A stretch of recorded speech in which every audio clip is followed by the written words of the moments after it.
Кога од овој свет ненадејно и трагично заменуваат млади луѓе, солзите што протекоа течат без престан и станаа секојдневие за сите мајки и татковци, роднини и пријатели на семејствата, порача во своето обраќање архиепископот Охридски Македонски господин Стефан во црквата Свети Великомаченик Георги во Кочани, каде што денеска имаше литургија за жртвите во кочанската дискотека Пулс, со што почне и одбележувањето на годишнината од најголемата трагедија во земјата.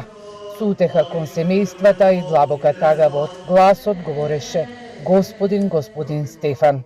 И денес, молејќи се за нашите прерано упокоени чеда, ние и покрај болката и тагата од прераната и неочекувана разделба со нив, ја изразуваме нашата непоколеблива увереност во љубовта и во милоста на оној што ја победи смртта за да ни дарува живот вечен.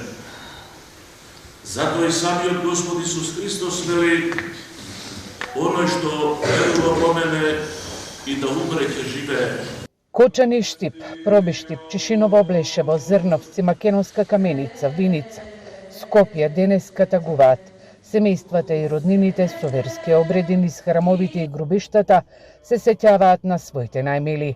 Во Кочани денеска се посадија и 300 вагреми, а на градскиот стадион на фудбалскиот клуб Осогово денеска беа откриени и бистите на Томас Златков и Александар Стојанов.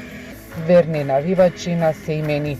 Јулија Златкова, мајка на Томас, не рече дека стои со чувство на огромна болка и тага, бидејќи нема поголема болка кога мајка ќе го изгуби своето дете во трагедија.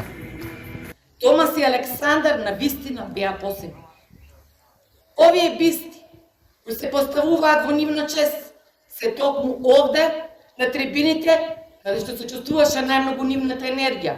И секогаш кога ќе доаѓаме овде на стадионот, иако ние сме тажни како нивно семејство, ќе бидеме и горди, бидејќи се наоѓаат на местото каде што беа најмногу среќни, каде што најмногу се чувствуваше нивната енергија. Минатите години се чувствува и денес, ќе се чувствува и утре, и секогаш преку семени со нивното скандирање и навивање. Пред една година во Кочански Пулс гасна 63 млади животи и над 200 беа повредени. Во гаснењето на пожарот и спасување на повредените учествуваа пожарникарите и доброволците.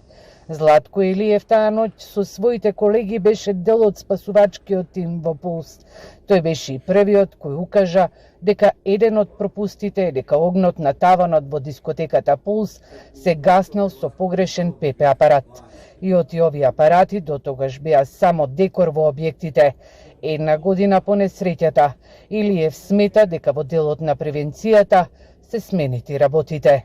Мислам дека во тој дел да се промени, значителни се ПП апаратите видливи веќе во секој ќоше, во сите и угостителски објекти и било какви малопродажни бизниси и останато.